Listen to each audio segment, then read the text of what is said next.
علیکم ورحمۃ اللہ وبرکاتہ۔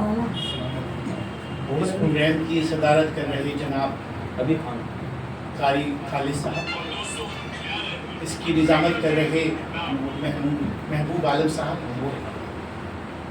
سپریم ہائی کورٹ کے وکیل میرے سامنے بیٹھے ہوئے ہیں محمد شہباز، اس شہر کے نامچین شاعر بھی میرے سامنے بیٹھے ہوئے ہیں، ڈاکٹر طاہر قمر صاحب، شاہ ٹائمز کے لیکھک جن کی کتابوں سے میں اب تک محروم رہا، انشاءاللہ پڑھوں گا،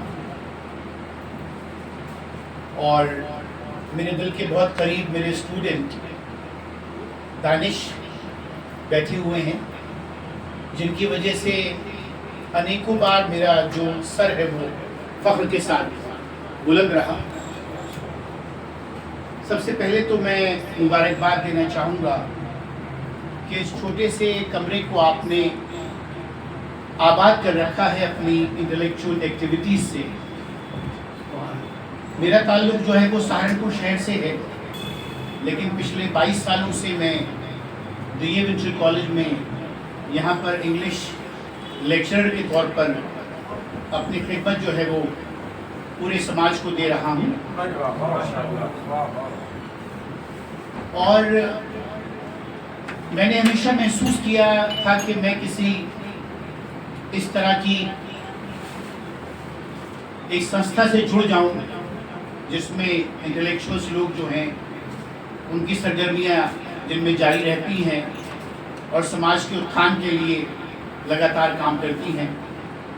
آج اتفاق سے دانش سے اب بات چیت ہوئی تو انہوں نے مجھے اس پروگرام کا جو ہے وہ انویٹیشن دیا، بعد میں خالد صاحب کا بھی فون آ گیا تھا۔ مبارکباد کے مستحق ہیں آپ سب لوگ۔ ایک شعر کے ساتھ اپنی بات شروع کرنا چاہوں گا۔ سکون دل کے لیے کچھ تو اہتمام کروں، اور ذرا نظر جو ملے پھر انہیں سلام کروں، مجھے تو ہوش نہیں آپ مشورہ دیجئے، کہاں سے چھیڑوں فسانہ کہاں تمام کروں۔ بات کی شروعات کرنا چاہوں گا 1951 سے، جب مسلمانوں کی سرکاری دفتروں میں جو بھاگیداری تھی وہ 25 سے 35% رہا کرتی تھی، اور اسی وقت میں جو ملک کا لٹریسی ریٹ تھا وہ تھا 18%، اور کمال کی بات یہ ہے کہ مسلمانوں کا بھی جو لٹریسی ریٹ تھا وہ بھی 18% ہی تھا۔ جب ملک کے 2 ٹکڑے ہوئے تو بیوروکریسی کی جو کریم تھی وہ پاکستان چلی گئی، کیونکہ پاکستان کو چلانا تھا، سارے بدھی جیوی، سارے انٹلیکچوئلس، سارے بیوروکریٹس کچھ اپنے شوق سے، کچھ مرضی سے، اور کچھ زبردستی لے جائے گئے، کیونکہ پاکستان ایک الگ ملک بن گیا تھا اور اس کو بھی چلانا تھا۔ میری ذاتی رائے یہ ہے کہ ملک کا بٹوارا ہی غلط ہوا۔ اگر یہ ملک اس طرح 2 حصوں میں تقسیم نہ ہوا ہوتا تو آج اس کے حالات بہت زیادہ بہتر ہوتے۔ پھر اس کے بٹوارے کے بعد ایسی کیا نوبت آئی کہ آج ہماری حالت جو ہے وہ پسماندہ ہے۔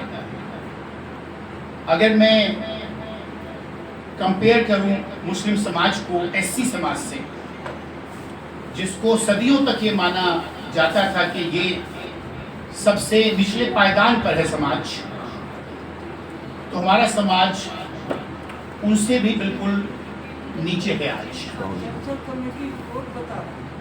سچر کمیٹی کی رپورٹ سے سب واقف ہیں۔ سب سے پسماندہ جو قوم ہے وہ مسلمان ہی ہیں آج۔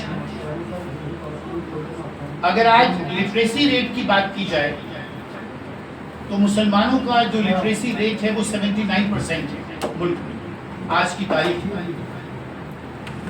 اور جو ایس سیز کا لٹریسی ریٹ ہے وہ لگ بھگ 85% ہے۔ لیکن ہماری جو بھاگیداری ہے، ہمارا جو پارٹیسپیشن ہے سرکاری نوکریوں میں، وہ مشکل سے 2 سے 3% ہے. یہاں ہم کسی کو الزام نہیں دے سکتے. ابھی کچھ دیر پہلے قاری صاحب بتا رہے تھے کہ آوازیں یہاں تک آتی ہیں کہ کیا کرو گے پڑھ کے، نوکری تو ملتی ہی نہیں.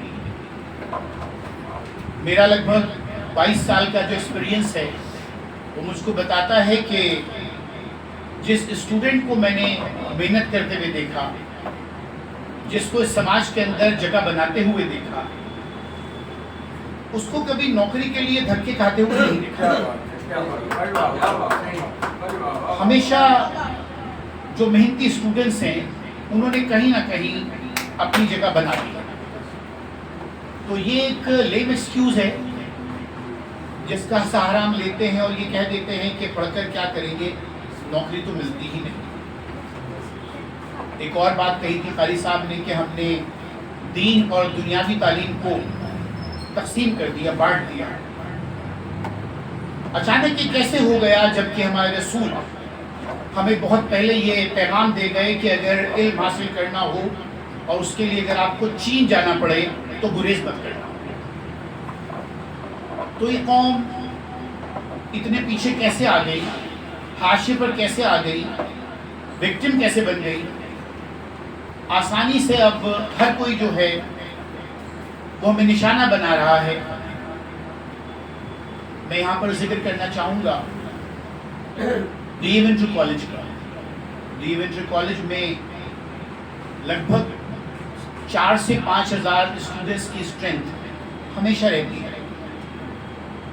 یہاں کے مینجمنٹ، یہاں کے پرنسپلس ایڈمیشنس کے لیے بڑی مشقت کرتے ہیں.